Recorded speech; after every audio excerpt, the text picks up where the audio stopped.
नमस्कार। राज्य शिक्षा शोध एवं प्रशिक्षण परिषद बिहार पटना में आपका स्वागत है। बच्चों, पिछले वीडियो में हमने देखा था कि कर्म कारक क्या है, उसकी परिभाषा क्या है तथा विभिन्न सूत्रों के द्वारा हमने जाना था कि किन किन परिस्थितियों में और कहाँ कहाँ कर्म कारक का यूज होता है, यानी उपयोग होता है। आज हम इस वीडियो के माध्यम से जानेंगे कि करण कारक जिसमें तृतीया विभक्ति लगती है, आप अपने स्क्रीन पे भी देख रहे होंगे, करण कारक तृतीया विभक्ति का अध्ययन करेंगे। तो बच्चों, जब हम कारक का अध्ययन कर रहे थे तो हमने क्या जाना था? करण कारक की परिभाषा के दौरान हमने जाना था कि जो क्रिया के संपादन में अत्यंत सहायक होता है उसे करण कारक कहते हैं। तो आइए आज हम देखते हैं कि करण कारक की परिभाषा क्या होती है। बच्चों, स्क्रीन पे देखिए, लिखा हुआ है साधकतम करणम, अर्थात जो क्रिया के संपादन में अत्यंत सहायक होता है उसे करण कारक कहते हैं। तो अब क्रिया के संपादन में कैसे अत्यंत सहायक होगा? आप अपने दैनिक जीवन में ही देखिए। आपसे अगर पूछा जाए कि आप किससे बोलते हैं तो आप कहिएगा ना कि हम मुंह से बोलते हैं। आप खाना किससे खाते हैं? तो खाना खाने में आपकी सहायता कौन करता है? हाथ करता है, क्योंकि जो खाना परोसा जाता है उस खाने को हाथ के द्वारा ही हम अपने मुख तक ले जाते हैं। तो ये खाना खाने की क्रिया में जो सहायता कर रहा है वो क्या है? हाथ है ना। उसी तरह अगर पूछा जाए कि आप किस चीज़ से लिखते हैं तो आपका जवाब होगा कलम से लिखते हैं, पेंसिल से लिखते हैं। तो लिखने में जो चीज़ है जो आपकी अत्यंत सहायता कर रहा है वो क्या है? कलम है, पेंसिल है ना। तो ये जो अत्यंत सहायता कर रहा है वो क्या हो जाएगा? करण कारक हो जाएगा, है ना। तो अब हम अगला सूत्र देखते हैं कि ठीक है, करण कारक क्या है हम समझ गए। अब जो अत्यंत सहायक होता है किसमें? क्रिया के संपादन में, तो उसमें कौन सी विभक्ति लगती है? क्योंकि जब हम टॉपिक देख रहे थे या पहला स्क्रीन जब आपने देखा था तो लिखा हुआ था करण कारक तृतीया विभक्ति, यानी करण कारक का तृतीया विभक्ति से संबंध है। तो देखते हैं कि अगले सूत्र में क्या कहा गया है। बच्चों, अपनी स्क्रीन पे देखिए, लिखा हुआ है करने तृतीया, अर्थात करण कारक में तृतीया विभक्ति होती है। तो बच्चों, हमने जाना कि करण कारक किसे कहते हैं, अर्थात जो क्रिया के संपादन में अत्यंत सहायक होता है उसे करण कारक कहते हैं। और करने तृतीया सूत्र से उसमें कौन सी विभक्ति लगती है? तृतीया विभक्ति लगती है। तो आइए देखते हैं कुछ उदाहरणों के द्वारा कि कैसे किसमें तृतीया विभक्ति लगी है। बच्चों, स्क्रीन पे देखिए, पहला उदाहरण लिखा हुआ है सह हस्तेन लिखति, है ना। आपके कोष्ठक में उसके साथ में या उसके बगल में ब्रैकेट में दिया गया है इसका हिंदी अनुवाद। लिखा हुआ है सह यानी वह, हस्तेन लिखति यानी हाथ से लिखता है। तो बच्चों, यहाँ देख रहे हैं सहस्तेन लिखति, यानी वह लिखता तो है लेकिन लिखने की क्रिया में कौन सहायता कर रहा है? हस्त यानी हाथ। तो करने तृतीया सूत्र से वो हाथ में, हस्त में कौन सी विभक्ति लगी? तृतीया विभक्ति लगी। और जब तृतीया विभक्ति लगेगा तो वो हो जाएगा हस्तेन, यानी सह हस्तेन लिखति, यानी वह हाथ से लिखता है। अब चलिए देखते हैं कि अगला उदाहरण क्या है। बच्चों स्क्रीन पे देखिए, उसके नीचे का उदाहरण क्या है कि वयम मुखेन वदामः। वयम यानी हम सभी, हम लोग, मुखेन यानी मुंह से, मुख से, वदामः यानी बोलते हैं। तो बच्चों यहाँ भी वो प्रक्रिया अप्लाई हुई, हम बोलने का काम कर रहे हैं, यानी कोई क्रिया कर रहे हैं। बोलना क्या है? क्रिया है। लेकिन ये जो बोलने की क्रिया है वो किस चीज़ से कर रहे हैं? मुख से कर रहे हैं, मुंह से कर रहे हैं। तो यहाँ करने तृतीया सूत्र से वयम मुखेन वदामः यानी मुख शब्द में क्या हो गया? तृतीया विभक्ति हो गई और वो क्या हो गया? मुखेन हो गया।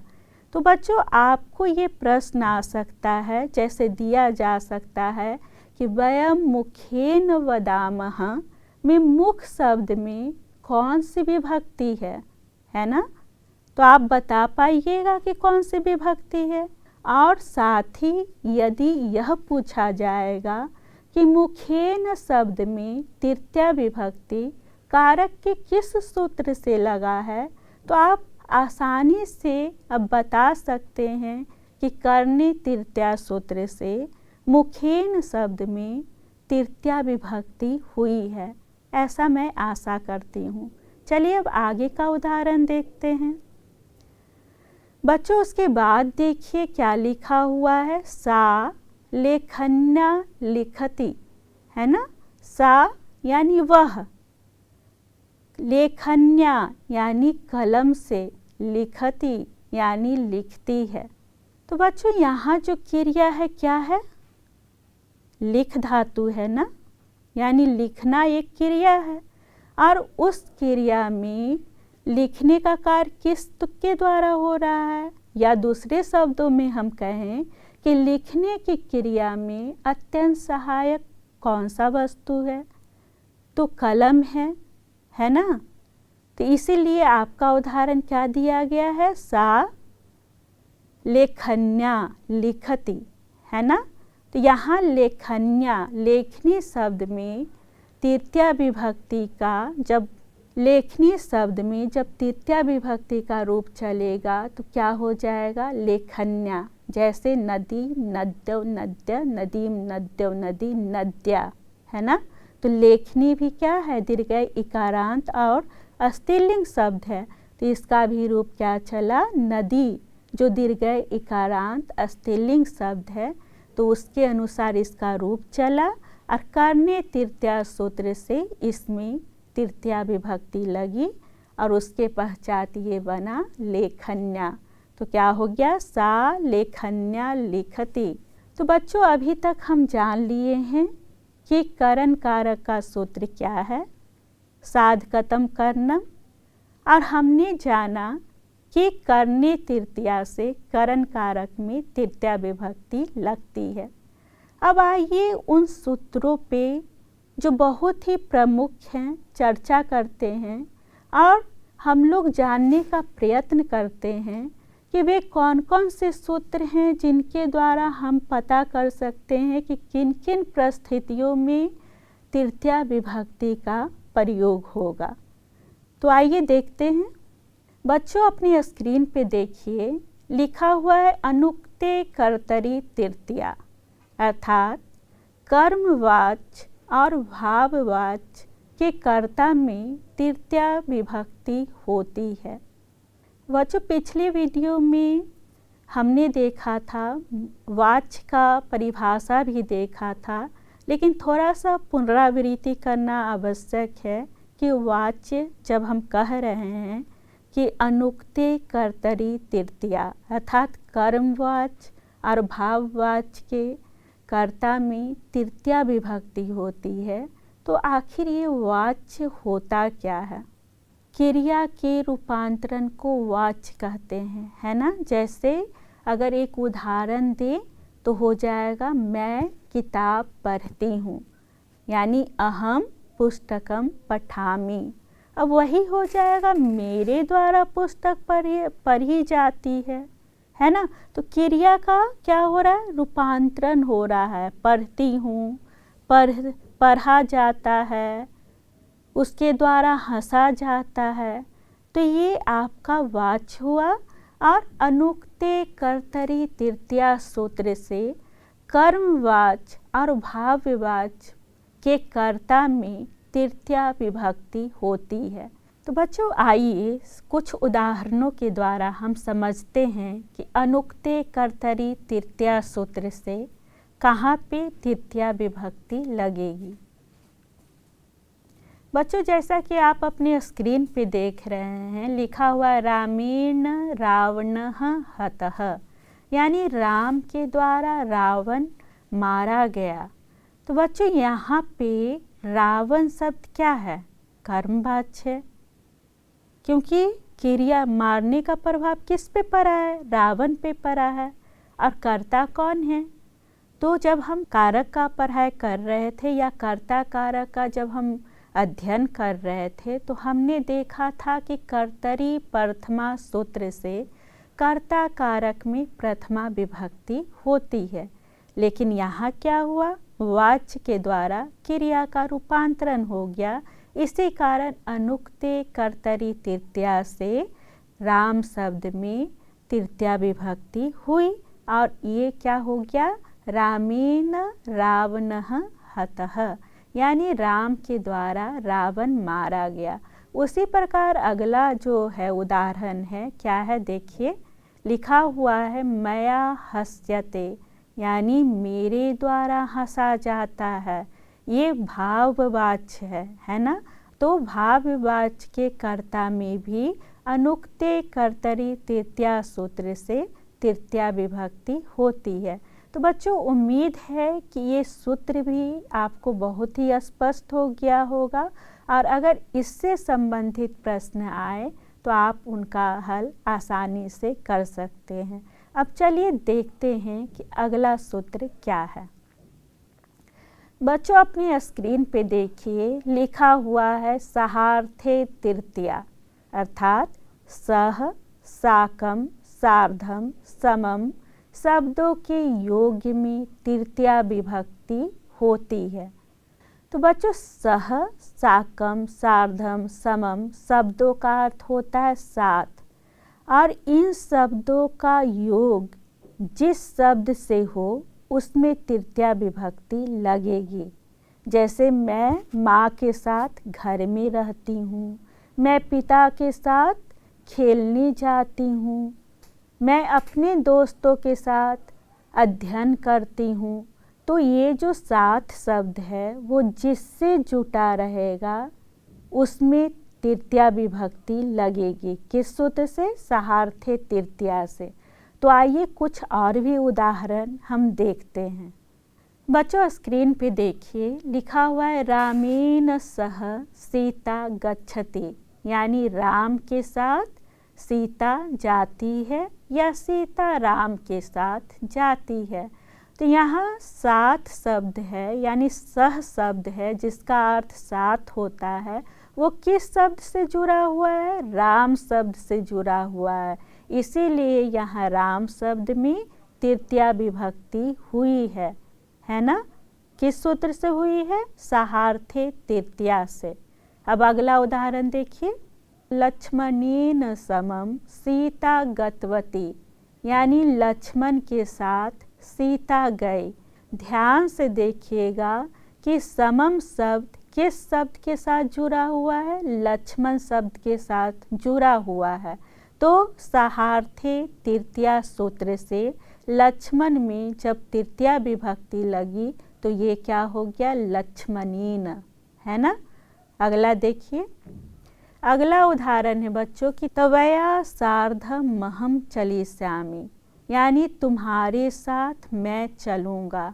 तो यहाँ सार्धम शब्द त्वम के साथ जुड़ा हुआ है, इसीलिए यहाँ पे तृतीया विभक्ति हुई है और त्वम के स्थान पे यहाँ तृतीया विभक्ति लगकर त्वया हो गया, त्वया, है ना। तब त्वया सार्धम महम चलिष्यामि, यानी तुम्हारे साथ मैं चलूँगा।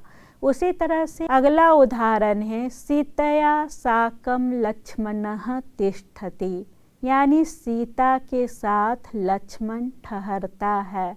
तो बच्चों यहाँ जो साकम शब्द है वो सीता के साथ लगा हुआ है और साकम शब्द का अर्थ क्या हुआ? साथ। तो सहार्थे तृतीया से सीता जो आकारांत स्त्रीलिंग शब्द है ना। जब हम लोग लता का शब्द रूप पढ़ रहे थे तो हम लोग ने पढ़ा था कि लता शब्द के समान जितने भी आकारांत स्त्रीलिंग शब्द होंगे उनका रूप लता शब्द के समान चलेगा। तो लता का पढ़िए, लता, लते, लताः, लताम, लते, लता, लत्या। तो उसी तरह इसमें सीता क्या है? आकारांत है और स्त्रीलिंग शब्द रूप है। तो जब इसमें तृतीया विभक्ति हो गई तो क्या हो गया? सीतया। इसीलिए आपका क्या उदाहरण है? देखिए, सीतया साकम लक्ष्मणः तिष्ठति, यानी सीता के साथ लक्ष्मण ठहरता है। तो बच्चों जब आपसे ये पूछा जाए कि सहार्थे तृतीया सूत्र की व्याख्या उदाहरण सहित कीजिए, असामान्यतः यह प्रश्न पूछा ही जाता है। यह बहुत ही महत्वपूर्ण सूत्र है, कारक के और भी अनेकों महत्वपूर्ण सूत्रों में से। तो आपको इसका भली भांति स्मरण होना ही चाहिए, है ना। तो बच्चों जब आपसे पूछा जाए कि सहार्थे तृतीया सूत्र की व्याख्या उदाहरण की दीजिए, तो उम्मीद है कि आप इस सवाल का हल बड़े आसानी से कर लीजिएगा। और जो उदाहरण आप लोगों ने देखा अगर उससे इतर उदाहरण भी आए तो आप इस सूत्र का प्रयोग करके उसका आसानी से हिंदी से संस्कृत में अनुवाद कर सकते हैं। अब चलिए देखते हैं कि अगला सूत्र क्या है। बच्चों स्क्रीन पे देखिए लिखा हुआ है अपवर्गीय तृतीया, अर्थात कार्य समाप्ति या फल प्राप्ति को अपवर्ग कहते हैं और इस अर्थ में कालवाचक और मार्गवाचक शब्दों में तृतीया विभक्ति होती है। तो बच्चों ये सूत्र स्पष्ट है आपको। अपवर्गीय तृतीया, यहाँ अपवर्ग शब्द आपको स्पष्ट होना चाहिए। जैसे सूत्र में क्या दिया हुआ था कि अपवर्ग किसे कहते हैं? कार्य समाप्ति और फल की प्राप्ति को अपवर्ग कहते हैं। मान लीजिए कि आप कोई कार्य करना प्रारंभ कर दिए और आप उसको प्रारंभ करके अपने परिणाम तक भी पहुंच गए तो वो क्या कहलाएगा? अपवर्ग कहलाएगा। तो क्या है? कार्य समाप्ति अथवा फल प्राप्ति को अपवर्ग कहते हैं तथा कालवाचक और मार्गवाचक शब्दों में अपवर्गीय तृतीया सूत्र से कौन सी विभक्ति हुई? जी हाँ, तृतीया विभक्ति हुई। आइए कुछ उदाहरण के द्वारा देखते हैं। बच्चों स्क्रीन पे देखिए लिखा हुआ है मासेन व्याकरणम अधीतम, अर्थात 1 महीने में व्याकरण पढ़ लिया, है ना। यहाँ पे क्या हो रहा है? कालवाचक शब्द है कि 1 महीना और फल की प्राप्ति भी हो रहा है, यानी कार्य की समाप्ति भी हो रही है, फल की प्राप्ति भी हो रही है। तो उस अर्थ में कालवाचक शब्दों में कालवाचक अर्थात जो समय का बोध करवा रहा है उसमें अपवर्गीय तृतीया सूत्र से तृतीया विभक्ति हुई, अर्थात 1 मास में व्याकरण पढ़ लिया। तो यहाँ 1 महीने क्या है? काल का बोध करवा रहा है और व्याकरण पढ़ लिया यानी जो उसका जिस कार्य को वो शुरू किया था उसे समाप्त भी कर दिया। तो जहाँ कार्य की समाप्ति हो रही है अर्थात फल की प्राप्ति हो रही है तो वहाँ अपवर्गीय तृतीया सूत्र से तृतीया विभक्ति हो गई, यानी मासेन व्याकरणम अधीतम। बच्चों एक चीज़ और आप लोग स्मरण रखिएगा कि जब हम लोग कर्म कारक का अध्ययन कर रहे थे तो वहाँ भी इससे संबंधित एक सूत्र था काला द्वनो रत्यंत संयोगे द्वितीया, अर्थात वहाँ क्या था? कालवाचक और मार्गवाचक शब्द वहाँ भी थे लेकिन वहाँ क्या था, क्रिया की समाप्ति नहीं होती थी, इसीलिए वहाँ द्वितीया विभक्ति लगी। लेकिन यहाँ क्या है, यहाँ कार्य की समाप्ति हो रही है, फल की प्राप्ति हो रही है, इसलिए कालवाचक और मार्गवाचक शब्दों में अपवर्गीय तृतीया सूत्र से तृतीया विभक्ति हुआ। चलिए अगला उदाहरण देखते हैं। बच्चों अगला उदाहरण देखिए। सह क्रोशेन कथाम अकथ्यत, अर्थात एक कोस जाते जाते उसने कहानी समाप्त कर दिया। तो बच्चों यहाँ हमने देखा कि अपवर्गीय तृतीया सूत्र से अपवर्ग क्या होता है और इसके अनुसार तृतीया विभक्ति कब लगेगी। अब चलिए अगला सूत्र देखते हैं। बच्चों स्क्रीन पे देखिए, लिखा हुआ एनांग विकारः तृतीया, अर्थात जिन अंगवाचक शब्दों में शारीरिक विकार की सूचना मिलती है उनमें तृतीया विभक्ति होती है। तो बच्चों आप दैनिक जीवन में बहुत सारे ऐसे लोगों से मिलते होंगे जो अगर किसी अंग से पीड़ित हैं, है ना, और वो परिलक्षित हो रहा है, जैसे कोई व्यक्ति आँखों से काना है, कोई कान से बहरा है, तो एनांग विकार तृतीया सूत्र से जिस शब्द में या जिस अंग विशेष में किसी विकार को होना जाना जाता है उसमें तृतीया विभक्ति लगती है। तो आइए कुछ उदाहरणों के द्वारा इस सूत्र को और भी स्पष्ट करते हैं। तो बच्चों देखिए, पहला उदाहरण है सह अछना कानः अस्ति, अर्थात वह आँख से काना है। तो यहाँ किस अंग में विकार या किसी दोष का होने का पता चल रहा है, आँख में। तो बच्चों क्या देखा हमने कि सह अछना कानः अस्ति, तो यहाँ अछना क्या है, आँख यानी अच्छी, है ना, जिसको संस्कृत में क्या करते हैं, अच्छी, यानी आँख शब्द में किसी विकार का होना जाना जा रहा है। तो यहाँ एनांग विकार तृतीया सूत्र से आँख शब्द यानी अच्छे शब्द में तृतीया विभक्ति हुई है और वह बन गया है अछनाह, है ना। अब चलिए अगला उदाहरण देखते हैं। उसी तरह बच्चों अगला उदाहरण है सा कर्णेन वधिरः अस्ति, अर्थात वह कान से बह रहा है। तो यहाँ कौन से अंगवाचक में शब्दों में विकार का होना जाना जा रहा है, कान शब्द में। कान क्या है, अंगवाचक शब्द है ना, और जिसको संस्कृत में कर्ण कहा जाता है। तो बच्चों चूँकि कान में विकार का होना जाना जा रहा है, इसीलिए एनांग विकार तृतीया सूत्र से इसमें तृतीया विभक्ति हुई है और इसका उदाहरण है सा कर्णेन वधिरः अस्ति, अर्थात वह कान से बहरी है। अब चलिए देखते हैं अगला उदाहरण क्या है। बच्चों उसी तरह से देखिए, सह पृष्ठेन कुब्जः अस्ति, अर्थात वह पीठ से कुबरा है।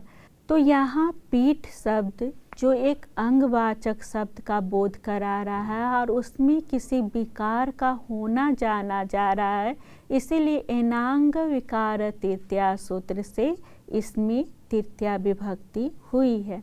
तो बच्चों ये सूत्र भी बहुत ही महत्वपूर्ण है और हमेशा पूछा जाता है आपके परीक्षा में, है ना। तो इसका आपको स्मरण रखना आवश्यक है और बार बार अभ्यास करते रहना भी आवश्यक है ताकि ये सूत्र आपको स्पष्ट हो और इससे संबंधित जितने भी प्रश्न आपसे पूछे जाएं आप उनका आसानी से जवाब दे पाएं। तो चलिए देखते हैं बच्चों कि अगला सूत्र क्या है।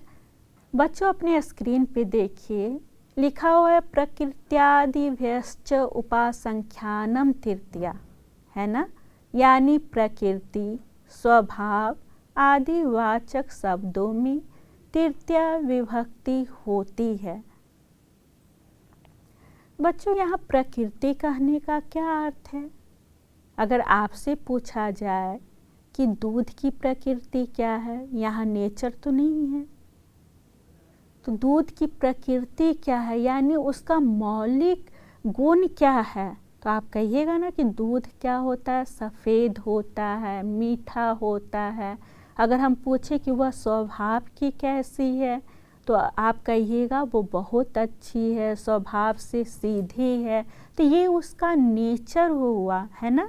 तो बच्चों, इसका कहने का अर्थ यही है कि प्रकृत्यादि भयश्च उपासंख्यानम तृतीया, अर्थात प्रकृति, स्वभाव आदि वाचक शब्दों में तृतीया विभक्ति होती है। अब चलिए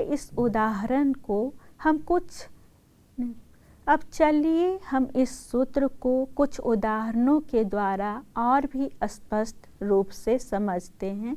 तो अपनी स्क्रीन पे देखिए बच्चों, पहला उदाहरण है सह प्रकृत्या सरलः अस्ति, अर्थात वह स्वभाव से सरल है।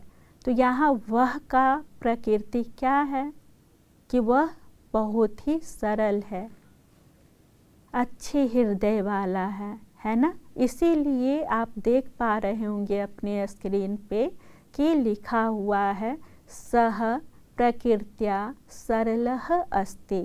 उसी तरह देखिए अश्वः वेगेन धावति, अर्थात घोड़ा तीव्र गति से दौड़ता है।